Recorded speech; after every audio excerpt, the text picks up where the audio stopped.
welcome back to my film and TV channel. You're all staying safe and well. It's time for another monster film. Yes, another big budget, $135 million this one cost.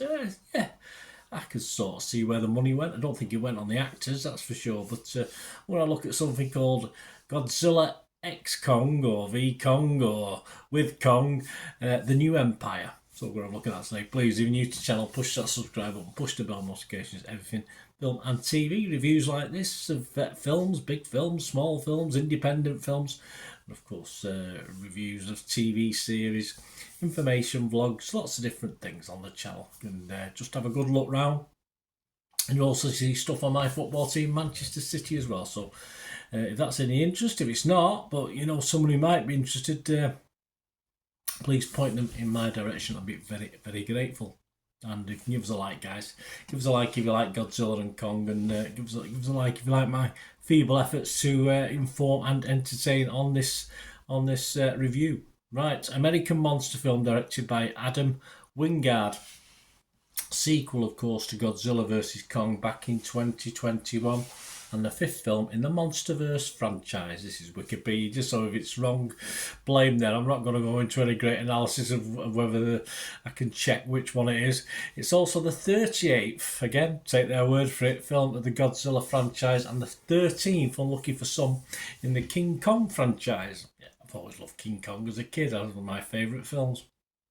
Stars Rebecca Hall, Brian Tyree Henry, Dan Stevens, Kaylee Hottle, Alex Ferns and Fala Chen. Hall, Henry and Hottle reprised their roles, of course, from the previous film. What's it about? Well, apart from King Kong and Godzilla, Kong encounters more of his species in the Hollow Earth. Yes, we've got another 8 movie coming up, haven't we, soon? And must unite with Godzilla to stop their tyrannical leader and a powerful frost-breathing titan from destroying the surface. Yes, well, they don't do much good about stopping them destroying it. Half the surface is destroyed anyway while they're fighting or whatever. This was released in the US on March the 29th, and I'm recording this on April the 3rd, so all scores and comments are at that date, and it's been released worldwide as well, so check your territory. My thoughts on this, guys, before we give you a mixed response actually from the critics compared to Joe Public, and I'm more or less on Joe Public's side with this one. I think the film is always better. This film is always better. I've seen other people mention it as well, when Godzilla and Kong are on the screen, and never as good when the humans are about to ruin it. That's the problem. So in other words, it could probably be a fully animated film. It might be just as interesting and exciting, in fairness. I've never really got into many of these. I don't know if you ever watched any. If you have watched some of my reviews of the Godzillas and the Kongs, etc., I've never really got into many of these Monsterverse films.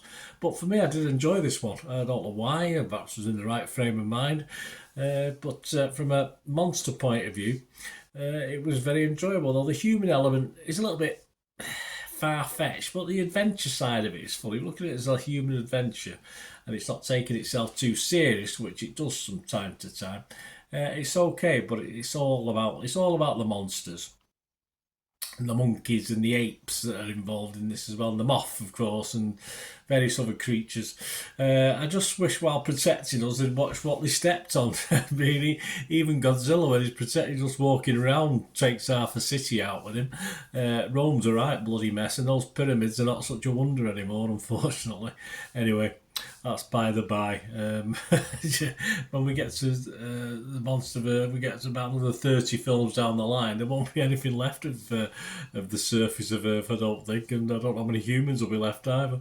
I am looking forward to Kingdom of the Planet of the Apes, which is obviously I'm reading up a lot of it about that on various film reviews at the moment and various magazines looking at it.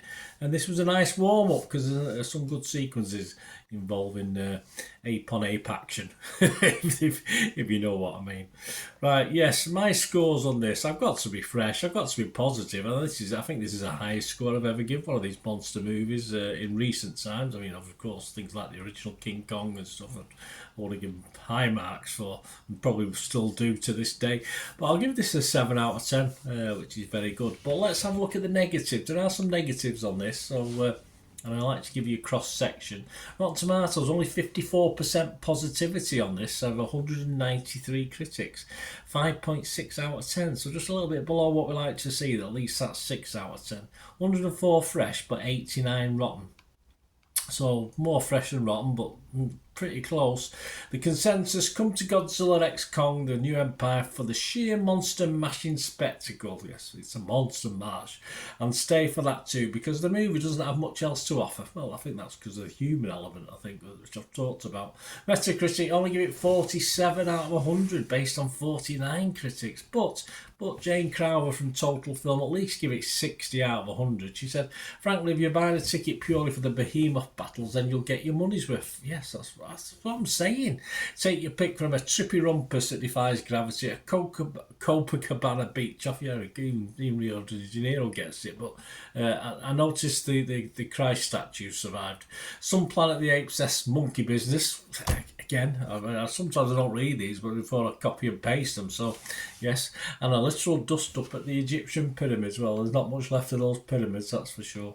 Eamon Warman from Empire magazine also give it 60 out of 100 and said, this doesn't reinvent the wheel, nope, and keeps you waiting too long for the final showdown. Well, some nice bits in between, but when the creatures collide, it still delivers satisfying thrills. I can't say fairer myself. Rotten Tomatoes audience, this is where it counts. I mean, this is Joe Public now, back to that, and it's all positive again. 93% positivity on Rotten Tomatoes audience, 4.5 out of 5, 9 out of 10, can't argue. Metacritic users, 8.6 out of 10. There you go, sorted. But slightly less. We've got 19,000 plus scores and reviews on Internet Movie Database, but it's still coming up with a nice healthy 6.6 out of 10. So I can't see it getting much lower than that. It'll hover around the 6.5, I would have thought, over time. So there you go, that's 19,000 people plus all those other people. So generally, apart from some miserable critics, the public like it. And as I said, even miserable old me, who's not been overly enthused with these monster things in the past, I liked it as well. So there you go. Thanks for watching, guys. Let me know what you thought. It'd be great to hear from you. Till we meet again. That's one thing, don't I? Please stay safe, everyone. And what's them bloody I mean, the pyramids are gonna go. What's safe? I mean, nothing's safe, is it? Absolutely nothing. Thanks for watching, guys. Bye for now.